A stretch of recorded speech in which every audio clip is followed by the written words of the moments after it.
Welcome everyone to this session. I'm Savina Carluccio. I'm the Executive Director of the International Coalition for Sustainable Infrastructure.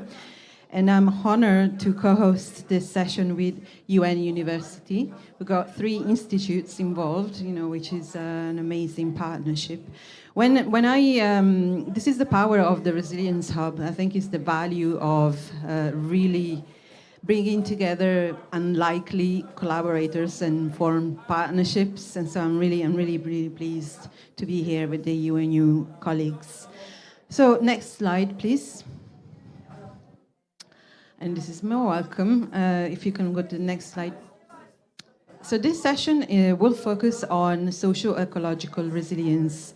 And we got a definition there. Socio-ecological resilience defined as the capacity to adapt or transform in the face of change in socio-ecological systems, particularly unexpected change.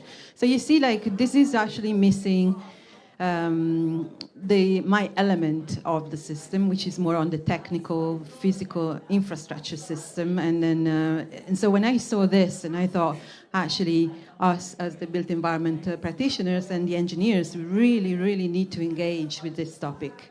So I thought that was an excellent opportunity. So I'd like to invite my partners to just introduce themselves and say a few words. Okay, yes.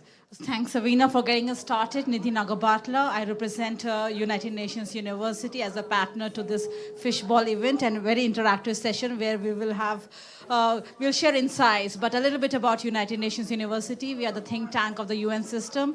We work on research, capacity building, science policy interfacing. Today in this session, we are represented by 13 institutions around the world. We are represented by 3 institutions. I represent UNU CREST, that's Institution on Comparative Regional Integration Studies based in Belgium. We work on multi-level governance for sustainability agenda.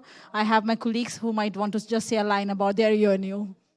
Hi, I'm Sunita Subramanian. I work with the United Nations University's Institute for the Advanced Study of Sustainability, and we work a lot on biodiversity, education, and capacity development issues. In Japan.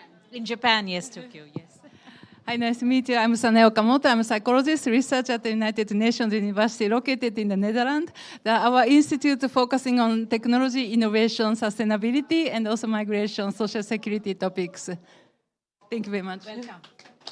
Welcome to our session. Thank you. Thank you for introducing yourselves. So you can see we have actually forged this kind of very broad partnership and a very broad range of skills. And what we thought about this session, because we are dealing with very complex problem, and we really want to bring as many perspectives and as many voices as we can. And this is not always possible, traditional panel sessions, and surely you've been to sufficient number of panels during your COP so far. So we thought that we actually want to use something that is slightly more dynamic, and we are going to go into a fishbowl session. Just to explain how the fishbowl works, in case you haven't been to one before, you see there are chairs here on the stage, and we will have some starter speakers. We got one here, and I will be calling the others as well. We will just hear from them a very short statement or remarks from them, but the stage will have some empty chairs. And we've also identified a number of discussants. So people who have been have agreed to be part of this fishbowl and this dynamic discussion, that I will be taking the seat on the chair and then intervene, make a comment, ask a question. So use the fishbowl in the best possible way to try and explore this topic and really understand how we could, what are the challenges, how we could work together, who needs to come to the table, who needs to be part of this discussion and is not. So we want to kind of really hear this really broad range of perspectives. I would ask people who are discussants to be brief when they come to the stage and make their comment. And then when you see someone taking a seat, if you can kindly go back into the audience to make space for others to share their perspectives. I would also invite people from the audience who have not been identified as discussants or speakers. If you want to intervene and you feel like you want to sit on the chair and come and give your insights and point of view, you're most welcome to do this. We did this last week, just to share, it went fantastically well. People from the audience got engaged. We couldn't stop anyone really from coming and occupying chairs. And we had about 17 speakers in our session. So it's possible. So let's see how it goes. One thing I actually overlooked, if you go back one slide, we do have Nelmo New Song online. He's an artist, a musician, a composer, and so he's going to be from Kenya, and he's going. Oh, how are you? Hello, Namo. Can you hear me? Okay, you might not be able to hear me, but he's online and he will be listening in into our discussion, and Hello? Oh, hi. Yes, I can hear you. Can you hear me? Yes, hi. Welcome to our session and just explaining what your contribution is going to be. Thank you for joining us today. So Namo will listen to the conversation and he will be composing an original track based on our content today on the session. And we will share this obviously after the session. Within the next 24 hours, I think that's his time scale. One more thing is that we will be capturing key points on the flip chart, and so we will have a summary of the discussion at the end. All right, so just without further ado, because we want to get started with this fishbowl, if you go to the next slide, please. I'd like to invite speakers to join us on the stage. Tristan Tyrrell from the CBD Secretariat, Jennifer Corpus, representing the International Indigenous Forum on Biodiversity. We got Mustafa Yaya from Atkins Realis. And then we are missing actually a speaker that, hopefully she will join us, and as soon as she does, she can give her remarks. So if I could, yes. Oh, I'm so sorry. Yes, I've got a Basundara Batarai. Please, could you join us on the stage? And I'll come your side so you don't feel lonely. All right, so if I could ask our starter speakers to really get us started on this discussion, and if you don't mind, Tristan, if I could come to you first. Thank you very much, and thank you very much for the invitation to speak to you today. My name is Tristan Tyrrell. I'm the Programme Officer responsible for biodiversity and climate change and dry and subhumid lands of the CBD Secretariat. That's the Convention on Biological Diversity, the sister convention to the UNFCCC. And the issue around social and ecological resilience in the context of the CBD and its links to how we're dealing with climate change is fundamental. As you may know, almost a year ago now, in December of last year, the world adopted the Kunming-Montreal Global Biodiversity Framework, which is, shall we say, our equivalent to the Paris Agreement, to put us on track to the 2050 vision of living in harmony with nature, where all the different values that nature, the way we interact and we understand nature from our various different perspectives are all recognized, and that we're not ultimately eroding our natural insurance around us, and how we are ultimately, every one of us, dependent on nature, on ecosystems, on biodiversity. In the history of over the last 30 years since the CBD was adopted, as I say, along with UNFCCC and the UNCCD, the UN Convention to Combat Desertification, we have set a number of international targets trying to raise the importance of recognizing the values of biodiversity, the importance of biodiversity, both for its intrinsic value, because it has the right to exist on its own, but also because it is so centrally important to us. And although I should say that because I know Jennifer will hopefully make this point, but we shouldn't be separating ourselves from nature. We are nature ourselves, and that is a very important point to reinforce. But the trends, despite these global targets, we keep on going in the wrong direction. And we've had reports from various different bodies, including within the CBD with the Global Biodiversity Outlook, that shows that we are absolutely fundamentally going in the wrong direction. At the global level, at a broader scale, at a much more local scale, and with, for instance, from the local biodiversity outlooks, we can show that there, with local level action and recognizing the central importance of linking biodiversity, climate, and our own well-being and livelihoods at that far more individual and community level, we can see that the actions needed to be taken can be taken to actually help bend this curve and put us on the right track.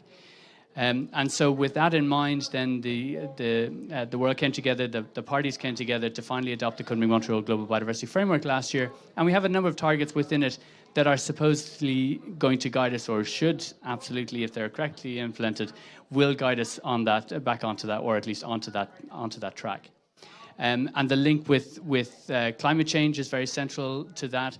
The link that shall we say, the more sort of socio-economic and anthropocentric link is very strong within that as well, from a number of different perspectives. So it does speak to the private sector. It has this idea of not just whole of government, not just working in governmental silos, but also whole of society, and the role for everyone to play within this.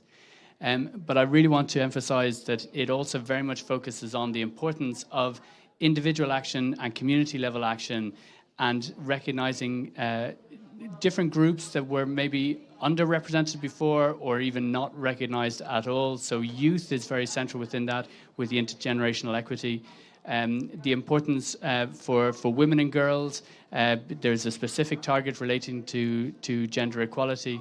And of course, and absolutely definitely not least, is the important role that Indigenous peoples and local communities play on this, not just because they have the knowledge and the culture and the practices that allow them to demonstrate how we can take the right action to build that social ecological resilience, as Skella Fulke has tried to define it, but ultimately it's about recognizing that they have the rights to where they live, where they depend on, and that needs to be very centrally recognized. So looking at the importance of environmental rights defenders and taking a human rights-based approach, which is sometimes lost within the discourse.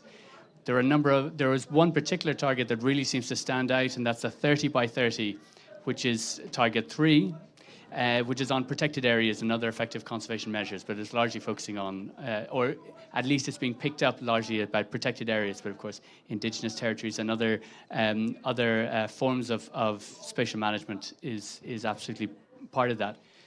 There is another 30 by 30 target, which is about ecological restoration, which sometimes gets a little overlooked, but that is fundamental, especially in the context of climate change. We need to be restoring those areas that we are very actively degrading and continue to degrade. But the full 23 targets can't be divided. They are indivisible.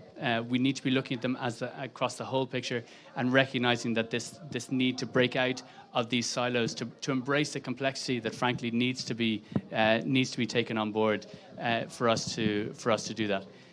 It's perhaps very easy to say, and as parties go through their revision process of their NBSAPs, their National Biodiversity Strategies and Action Plans, translating those global targets into their national context, there is a need to make sure that everyone is at the table as part of that process, both in terms of developing the targets and the action plans, but ultimately then the implementation of it and making sure that no one is being left out, no one is being left behind, that everyone is involved, because in order to build that resilience, we need everyone on board.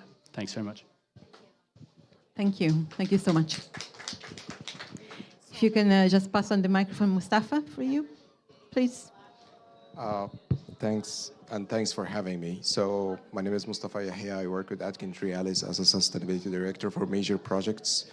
And touching on all the great points that was just said, we are at the end of implementation, right? So we take these frameworks and all the scientific standards and guidelines developed out there, work with government entities through programs and initiatives to deliver their strategic goals to reality.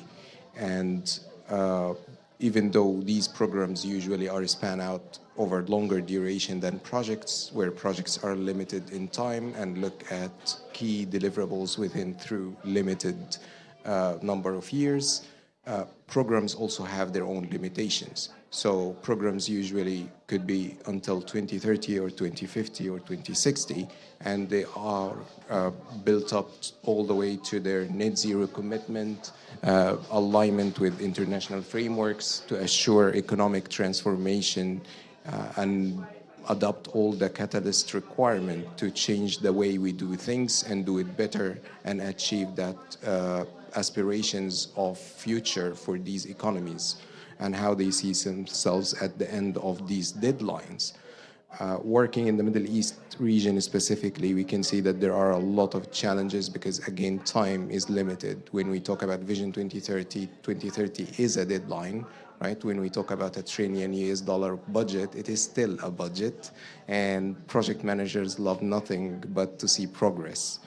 So working with them, collaboration is very important to identify these key aspects and concerns.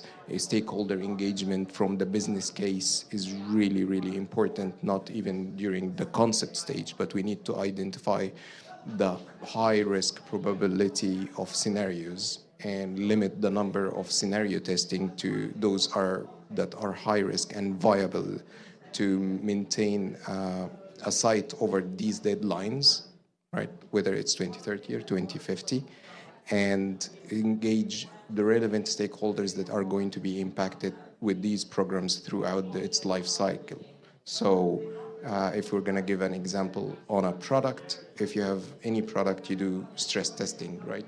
To identify the customer needs and how the product would perform in its environment during its use stage. The same case with the built environment assets. You need to engage stakeholder, understand their requirement, how they're going to use it, how they're going to play with it, and how it can bring positive to every part of its life cycle. So great to be here. Thanks. Jennifer.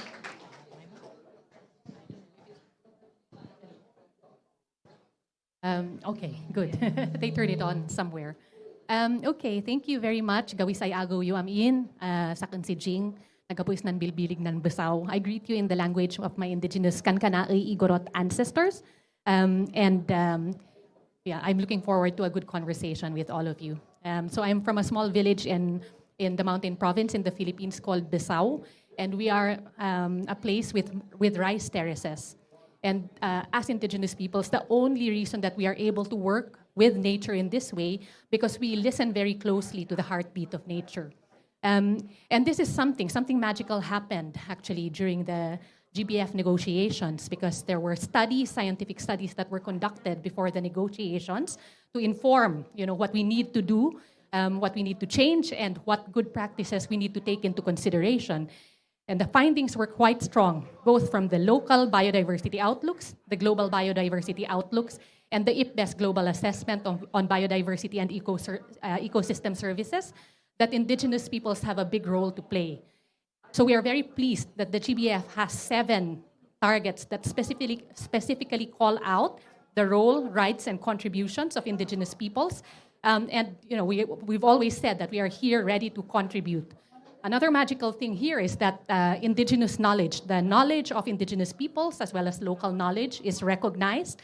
And I think for these things to happen, for resilience, for indigenous peoples to be able to continue to practice this resiliency and to be able to share it to the world, it's important that we're able to continue our governance practices, and that includes the necessity for the tenure over our lands to be recognized. So I give 3 quick examples of resilience. In my community, there's a lot of disasters in the Philippines, no?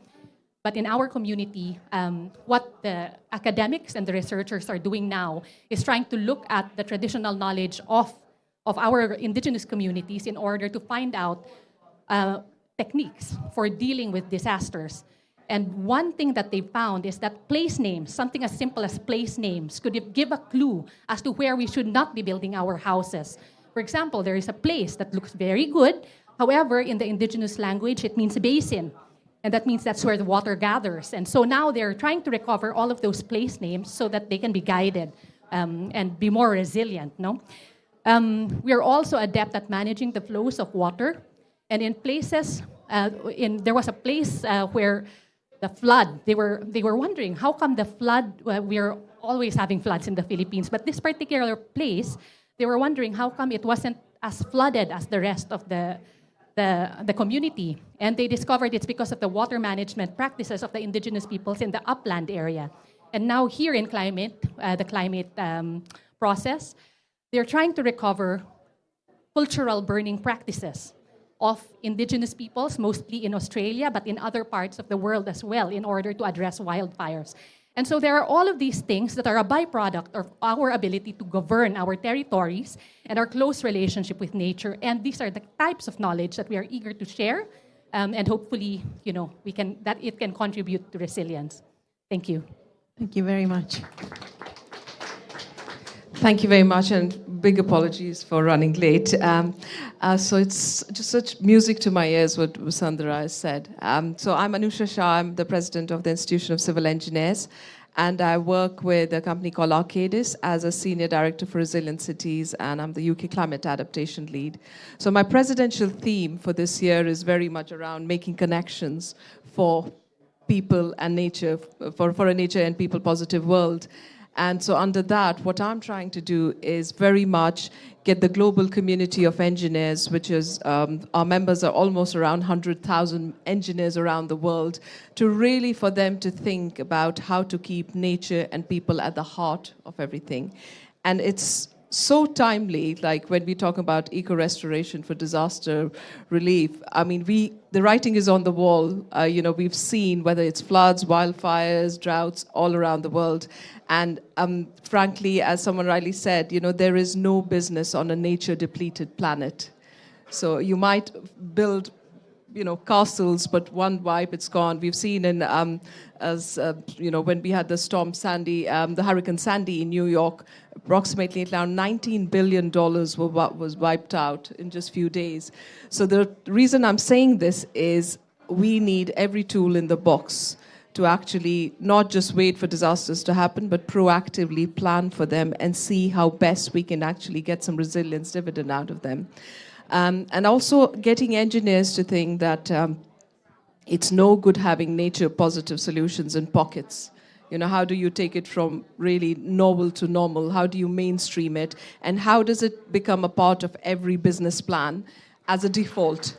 Not have business as usual and then have, oh, by the way, we are doing a nature-positive solution in this or a nature-based solution here. How does it become as a default? And how do we get governments and your regulations to start thinking that this is by default, give us a business case why you can't do it. And also the second is about really getting the hard scientific truth, hard science, but the traditional knowledge. So what you said was exactly what I say is we know 80% of the world's biodiversity is managed by indigenous people, and yet they're only 5% of the population. So how can we not give finance and incentivize them? How can we not get engineers and scientists and infrastructure professionals to work alongside them to really get things on ground? So that's hugely important. And I would say, we've got, luckily, Savina and I, we were at the last COP27 and loss and damage fund was talked about. So it's a good signal that at least we've started getting some money allocated for it. But using that loss and damage fund, one, obviously where disaster has stricken, but also some of the money should be held for getting those real stories from ground, what exactly happened, and then planning, looking at those real stories and having those forecasting models. And I think a lot has been done on the forecast side of things, but getting the real stories of where some of the people who are differently abled, were they able to get out of it, whether it was drought, whether it was wildfires, whether it was flooding. Are we truly, genuinely looking at social equity? And I think, as someone said, nature is our biggest friend, the biggest ally, and has never given us an invoice, and it's still ready to help us. So how do we maximize the nature-based solutions? And I think we can't wait for another 10 COPs for us to say that, oh, we can't get return on investment. yes, return on investment by quantifying natural capital, but what about other things that value most? Ultimately, what we want everyone is to be happy and healthy. That's the ultimate thing, right?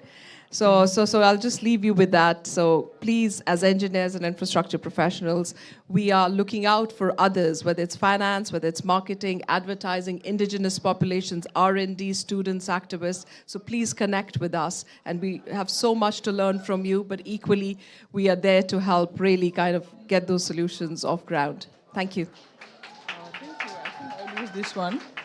Thank you very much. I'm Basundara from Institute for Study and World Development Worldwide, based in Australia. Thank you so much. I would like to thank the audience for the interest in socio-ecological systems resilience. It's so important. Let me start with the background, kind of higher level information given by the previous speakers, and I think I would like to bring one kind of story from the mountain of Asia. So let me go through quickly to the story. For example, we are all are talking about biodiversity, peoples and all. I think one very important thing we were talking about social ecological systems resilience is we should not separate ecosystem and societal people, because they are the part of the larger system. If we separate them, then we are not talking about social ecological system. We need to bring together all the time. I think that's the main message I would like to bring. And my story starts with, okay, it's not a like hypothetical, it's a real situation. So in a village, so there are, let's talk about only man and woman at this stage. So man talk about the bigger kind of products and species they want to grow and retain in the forest. Then women want to grow some herbs and the products they need in their daily life.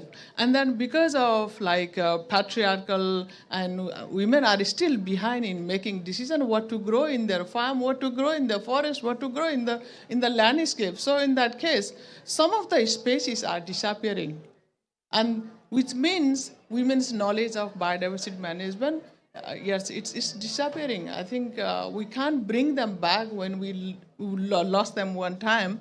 And then so in this case, how do we bring all these stakeholders together? I think we need to unfold stakeholder kind of phrase world into different, like indigenous women, even like girls, young generation, and there are so many, because the society is so diverse, so variable, and we can't think about one system work for everyone. I think we need to unfold that thing very importantly. And then, so there is a very difficult kind of thing going on for like last 20, 25 years. I'm working in the issue of gender equality and marginalization. So what I have seen is, okay, all the time we are counting the number. Okay, this number of women we have, and then we have mainstream gender, everything. That's not. We have like kind of, there is participatory exclusion. Even women are there, then they are not in the decision, and they are not in there in the managing biodiversity. I think we need to go through those kind of nuances.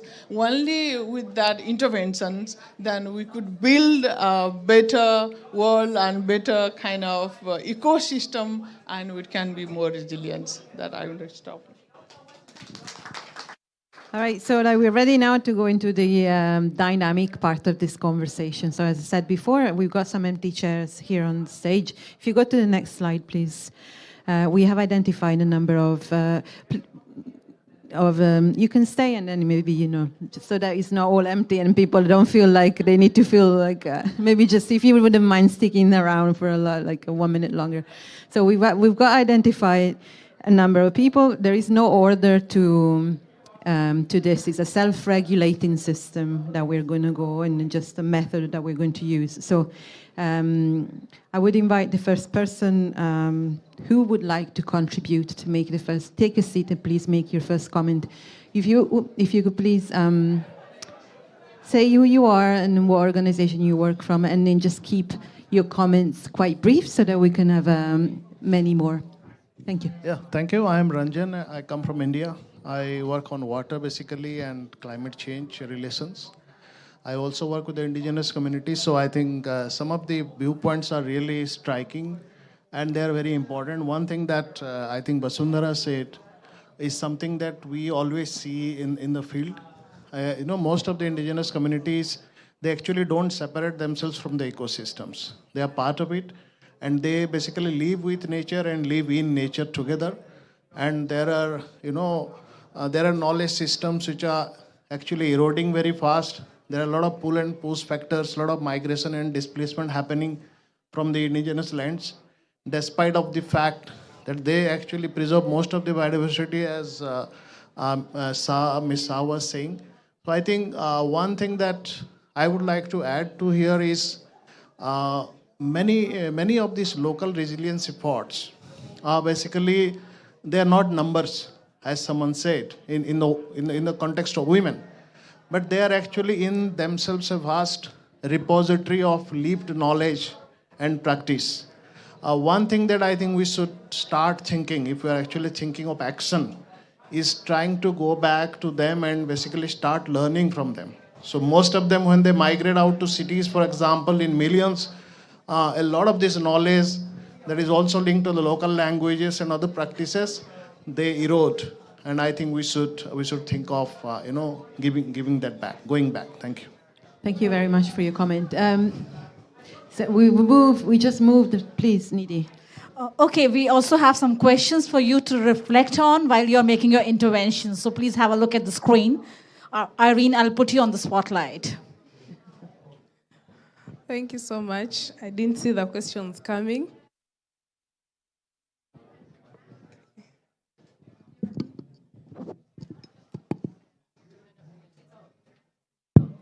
Yeah, Irene Natkunda is my name from Biodiversity Hub International, but I also represent from the Global Youth Biodiversity Network. I'm happy to meet you, Tristan.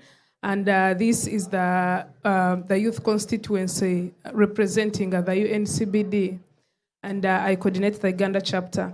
So in the youth perspective, this is really an important topic for us to discuss, and bringing back to your attention that the recently adopted global framework, the Kunming-Montreal Global Biodiversity Framework in Target 22, clearly emphasizes the meaningful engagement of young people in whatever we are doing, because we realize the future, of course, not only belongs to them, but they have a lot to do with it towards contributing to what it's actually going to look like in the coming days. So in achieving resilience, we're so much bringing to your attention, trying to build the communities to make sure that they are able to adapt to the changing climate, and of course with the massive loss of biodiversity that is happening in local communities. And if you get to the deeper point of this, the people are contributing to degradation of biodiversity, not because they want it, but because it's the only source of livelihood that they have. And the best answer to this is providing alternatives so that they can be able to sustain their livelihoods. And lastly, for the interest of time, I would like to bring to your attention the issue of capacity building.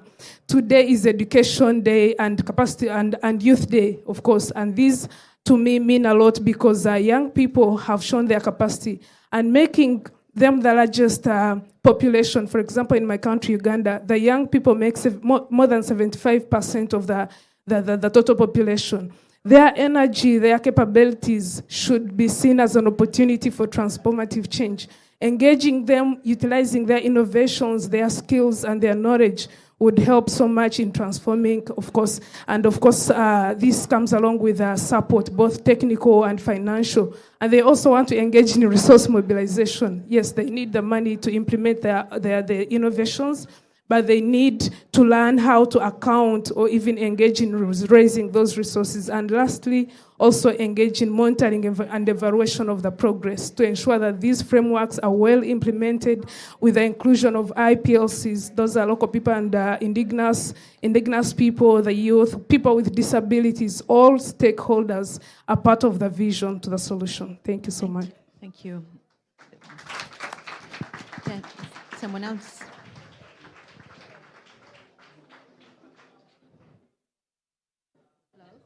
Please, Preeti. Thank you very much. So I'm Professor Preeti Parikh from University College London, and I'm also a trustee for Institution of Civil Engineers. So I'm going to start by kind of endorsing Anusha's message that as engineers, we need to press the reset button. We need to really think about nature positive and people positive solutions. And I know, Anusha, you talk a lot about this, but I want to really reinforce that message that we have to do things differently for building resilience. And I'm in academia, so I'm going to talk about what we do as academics. What we need to do differently in academia is to be interdisciplinary, to combine some of the best minds and experts across a range of disciplines. And I think as engineers, we really need to reach out more to other disciplines. And to give you an example, a group of experts at UCL, we've been really reflecting on the Loss and Damage Fund and the role that the Loss and Damage Fund has on building resilience. And our argument is, yes, the Loss and Damage Fund will invest in infrastructure. It should invest in energy, transport, water, but human rights has to be center stage of this to have an impact. So we have to have a human rights-driven approach for Loss and Damage Fund. And we are proposing kind of 4 guiding principles for the Loss and Damage Fund, which we have to go through to build resilience and to achieve the goals that we are discussing today. And it should be consistent. So if you're thinking about loss and damage funds to build resilience for communities, it has to be consistent. We need to know where those funding streams are coming from, that they're going to be kind of regular, they're going to be dedicated to the right projects. So in short, we also need clarity around the rules, regulations, the operationalization of the Loss and Damage Fund. But most importantly, they need to be community-driven. So the funds need to reach communities that need those resources for the projects that they feel are essential. And there needs to be transparency, and it needs to be corruption-free. So I'm going to leave you with the 4 C's of consistency, clarity, community-driven, and corruption-free. Thank you, Preeti.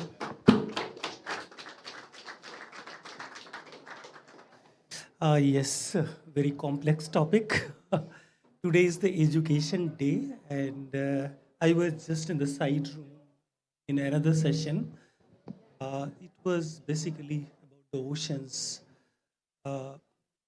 how important role the oceans play in ecological restoration, and when we talk about the resilience. I would give 1 or 2 examples, real life examples, where I have worked for many decades within the UN system, with UNESCO, UNEP, and currently with a think tank. I take you to this decade of ecosystem restoration, particularly in India. The Ganga river system has been chosen as one of the 10 flagship initiatives.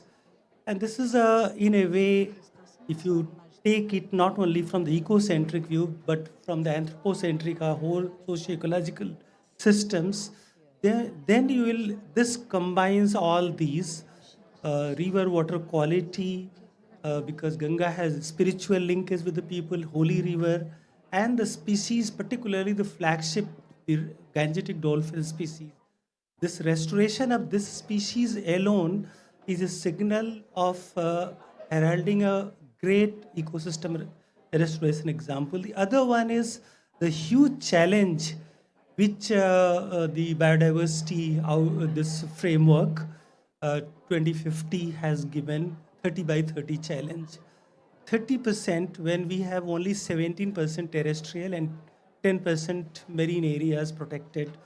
So reaching out to that goal by 2030 is really a humongous challenge.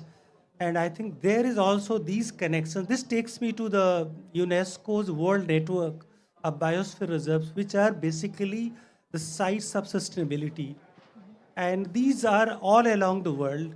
In India, I will specifically take you to Northeast India, where a lot of these indigenous people, it's a biodiversity hotspot.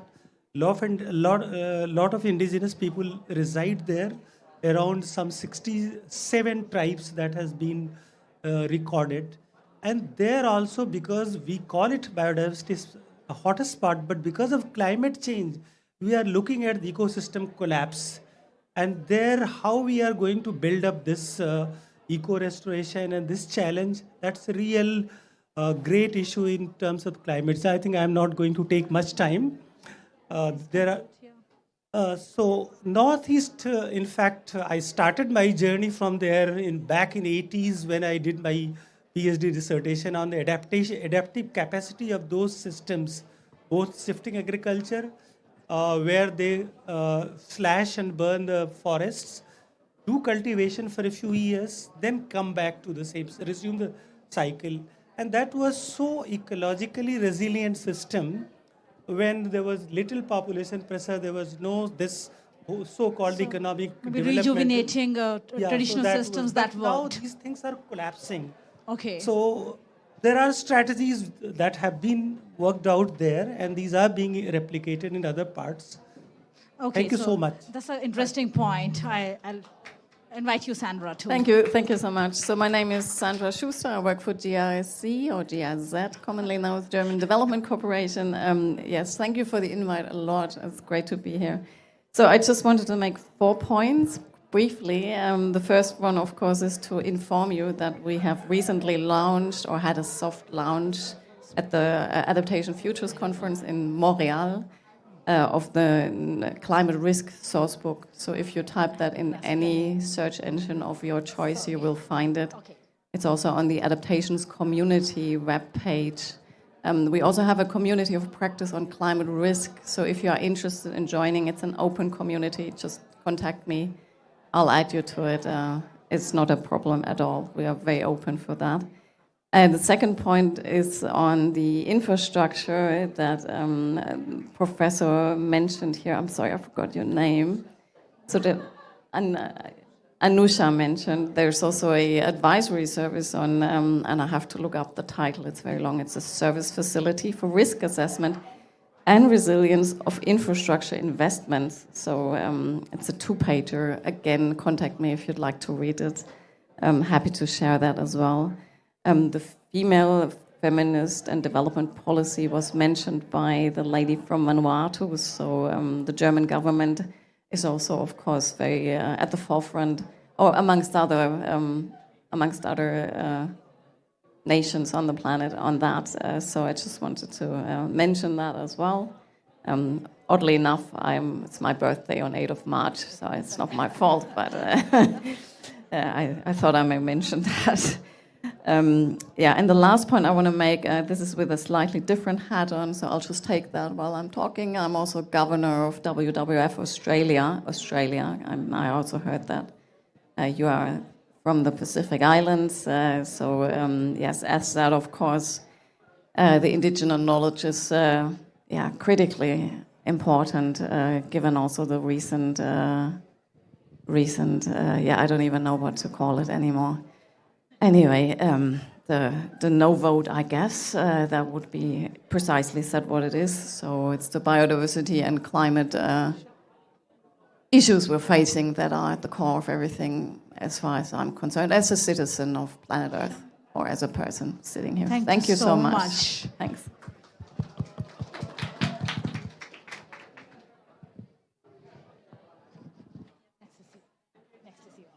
Maybe use this. Okay. Thank you very much. My name is Andrew Kim. I'm a regional researcher focusing on climate adaptation and governance with the International Water Management Institute. I'm based in Ghana. We know that society is constantly changing. If you look at the synthesis report of the Intergovernmental Panel on Climate Change, the summary for policymaker, there is a beautiful figure there, figure 1, panel C, that shows the difference in terms of the temperature that a child born in the 1950s will be exposed to compared to a child that is born in 2020. The same can be said about our ecological system. And as these changes happen, human beings are adjusting, our ecological systems are adjusting. If I take my mind back to where I grew up as a child, when I go back now, the system that I saw when I was growing up is not exactly the same now. They are changing. So how do we as a society ensure the resilience of both the human and the ecological system as we are witnessing these changes? And that brings me to the point, again, everybody is referring to Professor Anusha. She talked about mainstreaming ecological issues into businesses. And I would want to extend that into government. How do we ensure that when it comes to ensuring the resilience of the ecological system becomes part of the practices of government? The problem we often have is government often operates on cycles, 4 years, 5 years, 6 years, 7 years. But ensuring the resilience of this system requires long-term thinking, it requires long-term planning. So how do we make this to become a political issue to ensure that when people go out there campaigning for elections, it becomes part of what they are campaigning for, and the vote that they get is based on the extent to which they put the resilience of both the human and the ecological system at the forefront of their decision making. So for me, I think it's an important issue that we need to bring into our discussion. Thank you. Thank you so much. Can I also invite the other previous speakers, if they want to kind of take the chair again and make more comments, please, you're kind of very welcome to do so. If you want to respond, you can go back to one of the empty chairs and respond. Yeah, I'm getting it. So first we'll have intervention from Mark, and then we'll come back to our starters. Yes, my name is Mark Harvey, and I work on inclusive early warning systems. Studied linguistics at university, and I'm really intrigued by Jennifer's comment about the importance of the local language term for basin, and I'm well aware that there's a connection between the disappearance of biodiversity and language extinction. And it's very clear to me that in our work, we need to actually support linguistic heritage and dynamism in the way that actually information comes to different groups with different languages. So there's a connection between, I think, language, biodiversity and resilience at that level.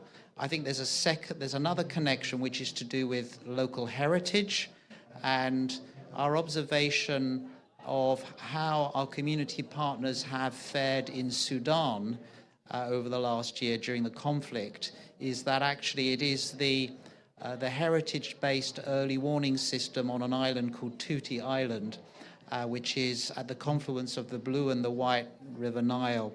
That traditional early warning system has been running for 200 years. It's a line-of-sight early warning system that has been operated by the communities. And that actually, the cohesion between the communities based on that early warning system has helped that community through this very difficult period. And then I think there's a third connection with heritage, resilience, and biodiversity. And this has a kind of engineering dimension. And that is that when we engineer early warning systems, we borrow from ecosystems theory. And we consider, when we look at information flows and information ecologies in cities, that healthy information ecosystems have the same attributes as healthy natural systems. So they combine both complexity, lots of different actors in an ecosystem. You need lots of different actors and intermediaries in an early warning system. And you need dynamism too. So you need it to be alive. So actually we can borrow from, I think, nature in engineering terms when we are designing early warning systems. And that's just exactly what we're doing with a number of partners in the room today. Thank you so much, Mark. Hi, I'm Mari Tai. I'm at the National Center for Atmospheric Research in the USA and also the past chair of the Committee on Adaptation to a Changing Climate at the American Society of Civil Engineers. So there's a few things that I wanted to pick up on. One interesting thing from my perspective as a Welsh speaker, another minority language, is that we've seen for many years people who are non-Welsh speakers moving into areas that again are designated as floodplains within the local language, and Yes, I absolutely agree that we need to pay more attention. But the main thing is where we need to be more holistic. So with my engineering hat on, we need to think more in the whole life cycle, not just designing a single building, but what's the impact it has as it's being constructed, and what's being included in the design and the materials that are being used. How will it be demolished, and what will happen to it afterwards? Also, the footprint of the building, incorporating the people who are using it, who are concerned, who are going to be affected, the ecology, and understanding what is actually wanted by the people who are there and the society who will be affected. To have better convergence and better discussions across disciplines. So with my science hat on, I feel like we are so stymied in silos. We need to be talking to each other, and we have opportunities to get the scientists to talk to each other and to talk to the other engineers and to talk to people with local knowledge and to talk to people with indigenous knowledge. And we're not doing that. We need to do that much better. That needs to get embedded into the education systems to give people the skills to be able to have those conversations and to start to understand each other's basic languages and basic points of view, so that we can then talk about things like the scenarios. You're not just going to be able to pick a scenario off the shelf. You have to understand what are the risk perceptions, what are the acceptable risks, and to be able to go backwards and forwards and discuss about that, to come to a conclusion and a solution together. And then finally, to be able to incorporate all of those things into some kind of updated standard, design codes and standards, so that people can be held accountable, and that the finance is going in the right places, and people know that what they are living in is safe, but also what they have invested in is going to stand up to the test of time. And I'll probably come back up here again in a minute if I get a chance. Back again. Thank you so much. I would like to make a very brief two intervention. First one is, how can we make our infrastructure gender inclusive? I think that's very important. Sometimes we talk about infrastructure in terms of resilience, in terms of water and other, but most of the time we forget about that. And another one, a lot of time we talk about nature-based solution. So can we coin another word, nature-based cultural solution, because that's what we are missing. Any other panelists or starters want to respond to the discussants? This could be a good opportunity. Yeah. We'll get to that. Yeah, here we go. Is it working? Yeah. It's working now. So I've heard a lot of discussion points that are really great, especially around existing communities and existing assets, which is very valid because the amount of infrastructure and mega assets that exist today comprise 80% of what we are going to need by 2050. So preserving communities and ecosystems is important, but also improving on it to adapt to those future challenges, right? Early warning system is one of the solutions that is usually looked after identifying risk portfolios and scenarios, but also there was a great point around financial schemes. So it's really important to work with lenders and insurers to define what would give them confidence in their investment around the key priorities and commitments that these governments make. So from a financial perspective, insurance premiums can be incredibly lowered if these discussions had early on to assure that the built form meets the objectives of these financial institutions, and working together with the lenders can help early adapt their requirement into a risk mitigation approaches and plans that would inherently be good for the people, as well as the environment, as well as resilient to assure a return on their investment. Thank you. Thank you. And Irene, a very quick. Yeah, I just want to bring the last part of how we can work together in both the biodiversity and climate spaces. We realize the globe is facing the intertwined crisis of biodiversity loss and climate change. And we often mistake this to separate them into two, but we cannot tackle one without tackling the other. So working together is coming to, of course, bringing interventions together, mobilizing resources together, not competing, because this will bring us against each other, and this does not bring progress at all. So stakeholders need to come up with the interventions that can help us work collaboratively, because we are all tackling, like she said, we are all making sure that people are happy and healthy. So this is a point of coming together, but also ensuring that all stakeholders are included. And an important tool is ensuring that all major groups of people that are most affected by these crises, I'm talking about the indigenous people and local communities, and then the youth, women and children, people with disabilities. These must be placed at the heart or at the center of all the actions that we do. They must be brought on board in both decision-making processes, in implementation on ground, in resource mobilization, and also in monitoring and, of course, evaluation of the actions that are happening to ensure that effective implementation of all these frameworks that we are talking about is successful. Thank you. Thank you, Irene. Closing words to Sandra.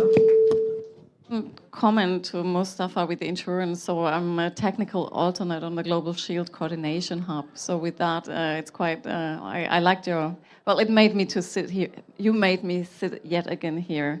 Let's just put it this way. Thanks for apologizing. But anyway, what the point was that I also was I should, Salim sits behind me, at least in pictures, so I should say that, in honor of him as well, that will push this agenda forward. And last time I saw him in my memory is just before Tropical Cyclone Sandy hit New York. So that was clearly a landmark event, I dare say. And in terms of insurance, yeah, I was lead author on the IPCC AR5. And with that, I wrote a little insurance, I just call it the insurance box. In that chapter 25, Working Group 2, which actually, in summary, proposes what could be done for those people who may want to read a little bit up on past IPCC reports, which are the lowest common denominator of, I guess, global knowledge. Thank you. And a small statement from you.